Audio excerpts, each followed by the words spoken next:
जागा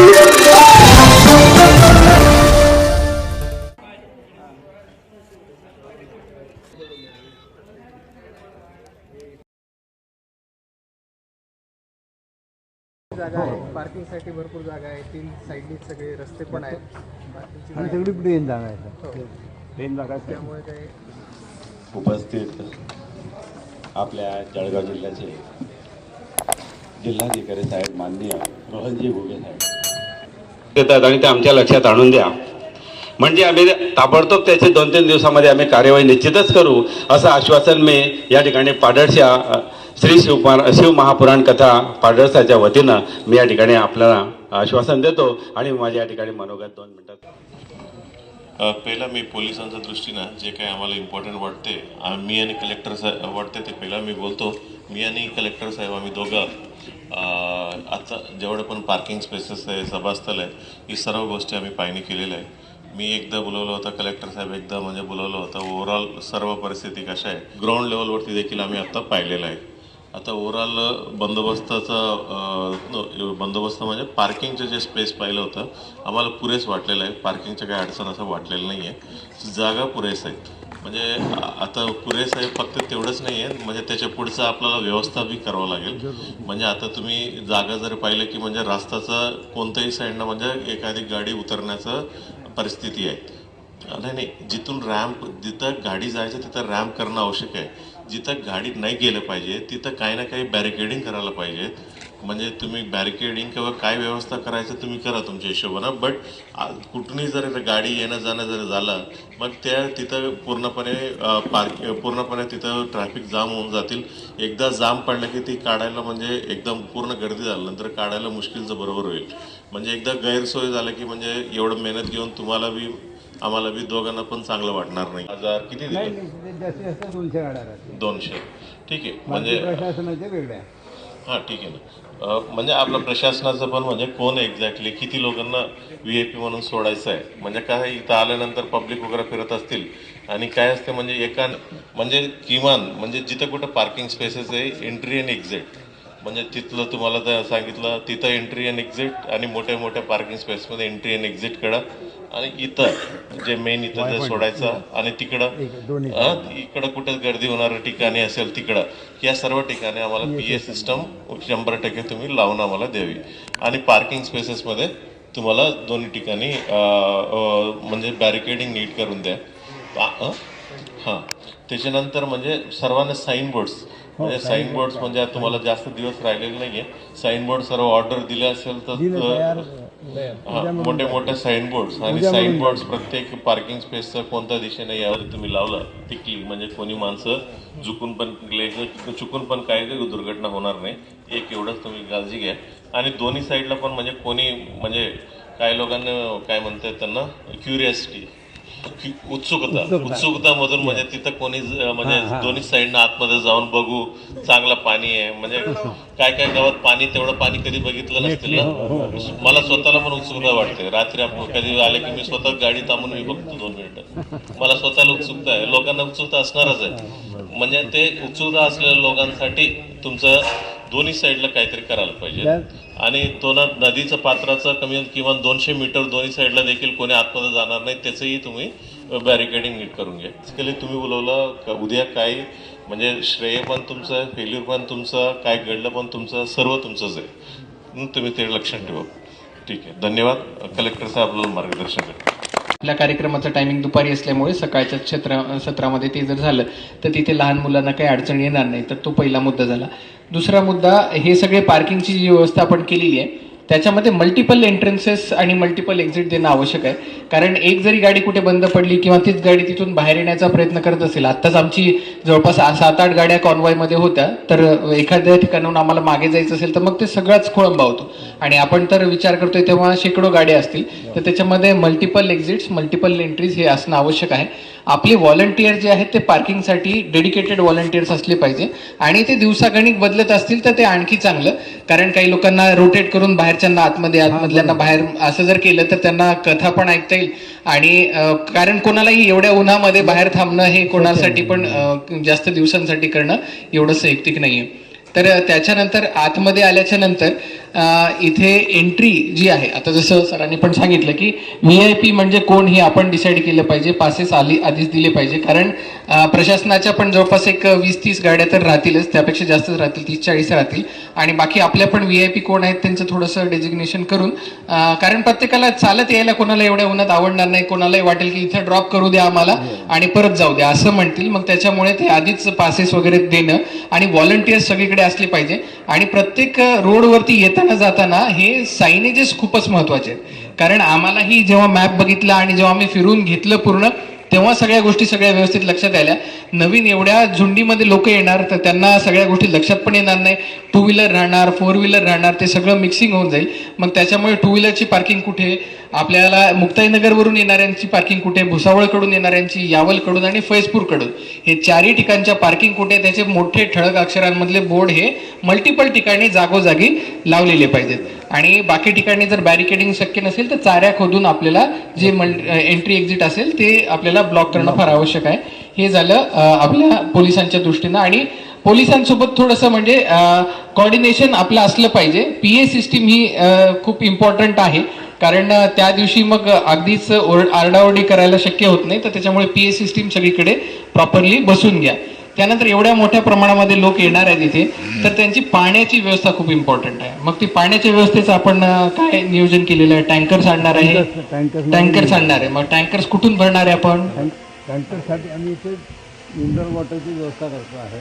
ओके, जागोजागी रस्त्यामध्ये तिथून कथेच्या ठिकाणी एंट्री एक्झिटवर पार्किंगमध्ये पाण्याची व्यवस्था आम्ही करणार आहोत. हा, पण मग ते टँकर थ्रू पाणी राहील का? टँकरमधून नळाची व्यवस्था राहील. कोणाला डायरिया झाला, कोणाला काय इश्यू झाला तर एवढ्या मोठ्या संख्येने ते हँडल करणं फार अवघड होऊन जाईल. त्याच्यामुळे पाण्याची टेस्टिंग करणं फार आवश्यक आहे. त्याच्यामध्ये MJPचं कोणी किंवा जिल्हा परिषद पाणी पुरवठ्याचं कोणी आलंय का? हा, पण तो पॉइंट ऑफ कॉन्टॅक्ट त्यांना माहिती पाहिजे. पाणी जो टँकरचा कॉन्ट्रॅक्ट आहे तो कोणाला दिलाय? टँकर सगळे भाड्याचे भाड्याचे, म्हणजे आपणच भाड्यावरती घेतलेले आहेत.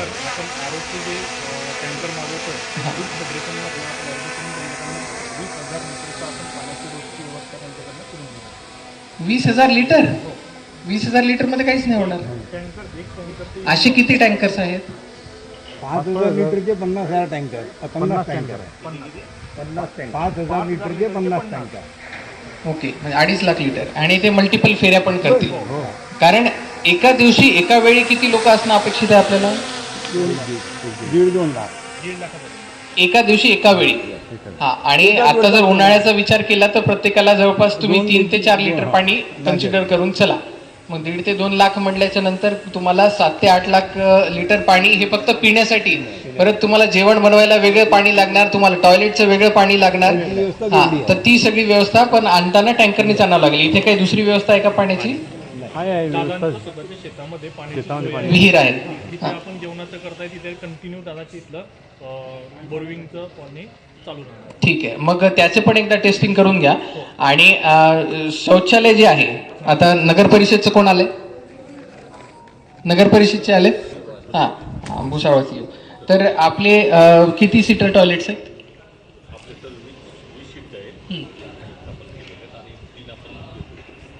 म्हणजे 60 सीट, 60. यांच्याकडून 60 सीटची व्यवस्था होते, परंतु एवढे हजारो तुम्ही 1.5-2 लाख म्हणताय, आम्ही तर हा 200 बॉक्स टॉयलेटची व्यवस्था आम्ही या ठिकाणी करतोय बाहेरून. 200 बॉक्स. मग त्याची सफाई पण झाली पाहिजे.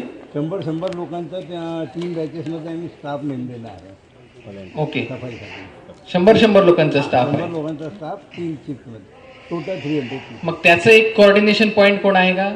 हो, ते करून घेऊ. हा, मग त्याचं सगळं एक कोऑर्डिनेशनचा एक पॉईंट तयार करून ठेवा, पाण्याची व्यवस्था करून ठेवा, जेणेकरून काही लागलंच तर असं तर काही व्हायला नाही पाहिजे. आपले व्हॉलंटियर्स तिथं असले पाहिजे, आणि त्याच्यानंतरही काही होऊ शकतं समजा, तर मग त्यासाठी आपल्याला तेवढी व्यवस्था करून घ्यावी लागेल. शेळगाव बरेचचं जे तुम्ही म्हणालात ते आम्ही इरिगेशनशी बोलतो, परंतु मागच्या वेळेस पण लोकांनी आम्हाला रिक्वेस्ट केली होती, तेव्हा त्यांच्याशी बोलणं झालं होतं, तर ते तिथून ट्रॅफिक सोडणं संयुक्तिक नाही आहे असंच त्यांचं म्हणणं होतं.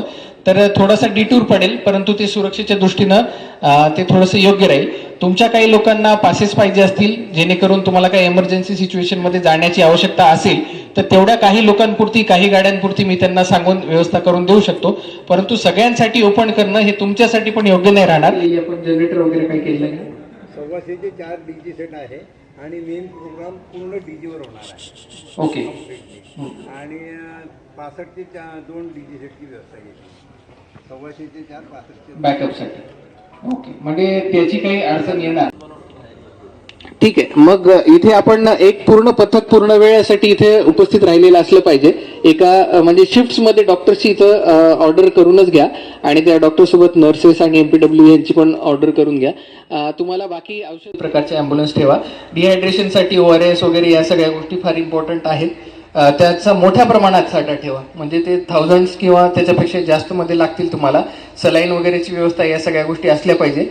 आणि बाकी आपण फूड पण मोठ्या प्रमाणावरती बनवणार आहे. फूड पॉइझनिंग वगैरे ह्या काही गोष्टी जर कदाचित झाल्यास तर तात्काळ त्याच्यामध्ये आपल्याला काहीतरी उपाययोजना करता आली पाहिजे.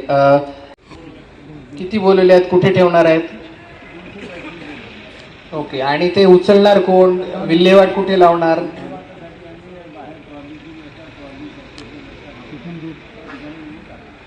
ओके. फातले साहेब, तुम्ही थोडी याच्यामध्ये मदत करा त्यांना. हां, आणि त्यांना नेमकं कुठे डम्पिंग करायचं आहे, कसं डम्पिंग करायचं आहे त्याबाबतचं त्यांना सांगून द्या, कोऑर्डिनेट करा. येस, कारण ते कंटिन्युअसली होत राहणं आवश्यक आहे. एवढ्या मोठ्या प्रमाणावरती लोक असतील तर मग ते कचरा पण त्या प्रमाणात जनरेट होणार आहे. आणि हे आपण बनवणार कुठे जेवण?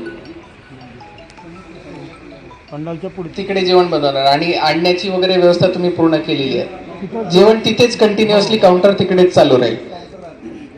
ओके. लाईनमध्ये एकदा घेतल्यानंतर परत यायची गरज नाही. जागेवर बसून त्यांना सर्व्हिस दिली.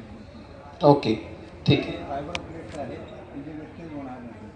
तिकडे पण पाण्याची आणि कचरा विल्हेवाट लावण्याची व्यवस्था असली पाहिजे. इथे पण प्रत्येक वेळेस लोक उठून पाणी प्यायला कुठे जातील हे अपेक्षा करणं. जागोजागी आणि जास्त ठेवणार. हा, पाण्याचे जारचे तुम्हाला काही काही स्पेसिफिक अंतरावर 2-3 पोल सोडून हा उठून जायची गरज नाही पडली पाहिजे. खूप केओस होऊन जाईल उठून जर जायची गरज पडली तर. ओके. जवळच्या गावांवरून आणि त्या बस स्टँड आणि इवन रेल्वे स्टेशनवरून. तो रेल्वे स्टेशन का क्या केस? रेलवे स्टेशन का क्या है कि बस स्टैंड जो है रेलवे स्टेशन पे साउथ साइड में है, जो नॉर्मल बस स्टैंड है पीछे की साइड में. अब वहां से अगर बहुत सारे लोगों को निकालते हैं तो वो पूरी सिटी को जाम करेगा, बहुत लंबा रास्ता भी हो जाता है. तो ये रिकमेंडेड रहेगा कि आप नॉर्थ साइड से बसेस चला लें ज़्यादा से ज़्यादा. लेकिन उसका पर्पस तभी सर्व हो पाएगा अगर सफिशिएंट नंबर ऑफ बसेस पहले से रहेंगी. अगर हम अंदर से भीड़ को सबको निकाल के नॉर्थ साइड में लाएं और फिर वो वहां पे स्टेशन चौक हो जाए क्योंकि बस अवेलेबल नहीं है, तो उसका कोई फायदा नहीं होगा. अगर 15-20 बस वहां पे नॉर्थ साइड में अवेलेबल है तो वहां पे सफिशिएंट जगह है, हम गाड़ी पार्क करा देंगे. महेश्वर सर, आपको वो जगह याद होगी जहां पे गवर्नर का गार्ड ऑफ ऑनर करवाया था, वहां पे बसेस पार्क करवा देंगे. उस साइड से ही लोगों को निकालेंगे, बस सीधे सीधे आके यहाँ गांधी चौक से इधर होके रोड पार कर लेगी. तो वो लोगों के लिए भी आसान हो जाएगा, प्रशासन के लिए भी आसान हो जाएगा और हमारे लिए भी आसान हो जाएगा. बॅकलॉग 3-4 तास होऊन जाते. म्हणजे आता पहिला दिवस दुसरा दिवस झाले की म्हणजे नंतर तिथं गेले की अडकून जातील म्हणून लोक असं मग चर्चा करतील ना. मग त्याच्यासाठी 2 साईडला 2 क्रेन म्हणजे तरी एखादी गाडी पडली.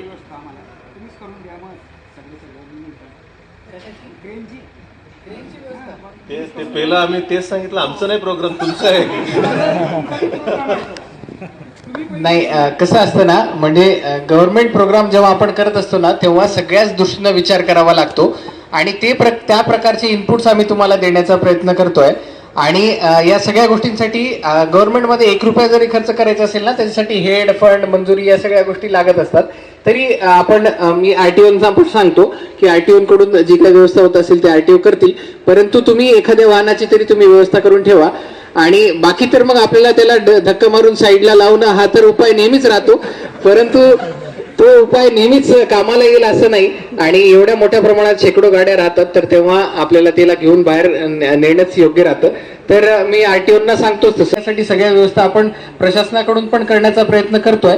परंतु डिसिप्लिन एक थोडंसं आपल्या लोकांमध्ये असणं आवश्यक आहे.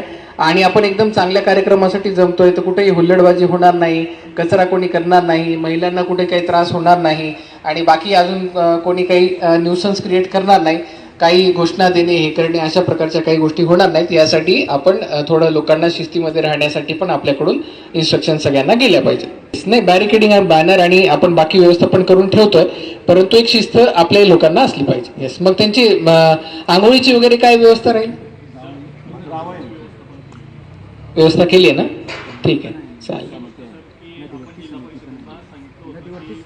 जळगाव वाईट पॉईंट पासून तर गांधी पुतळ्यापासून तर आपल्या तापीमध्ये नदीपुलापर्यंत जे तुकडे पडले त्याची नागरिक अजूनपर्यंत त्यांची नागरिक. ओके. नाही, जिल्हा परिषद असेल. जिल्हा परिषदचं कोण आलं? नाही, हे ग्रामीण रस्ते आहेत ना, हे सगळे ग्रामीण रस्ते असल्यामुळे ते ग्रामीण रस्ते भरण्याची ही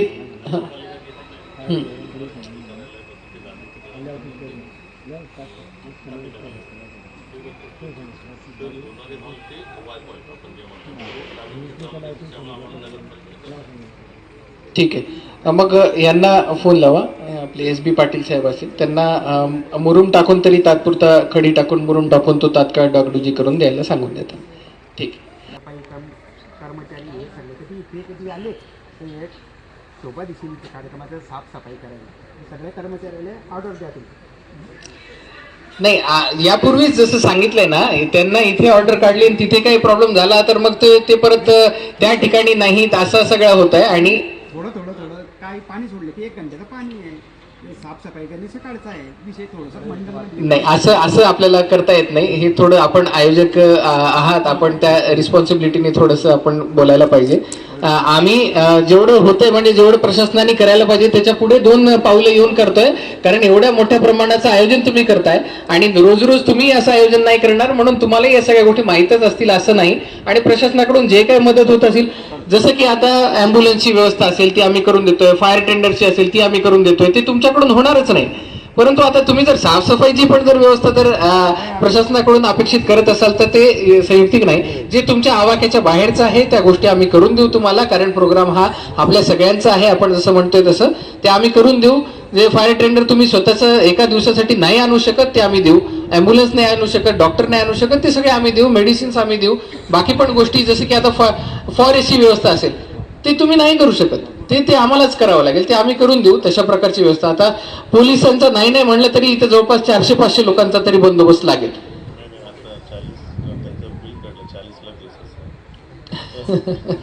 ओके, मग ते बघा, आता तेवढ्या मोठ्या प्रमाणावरचा खर्च आहे. तर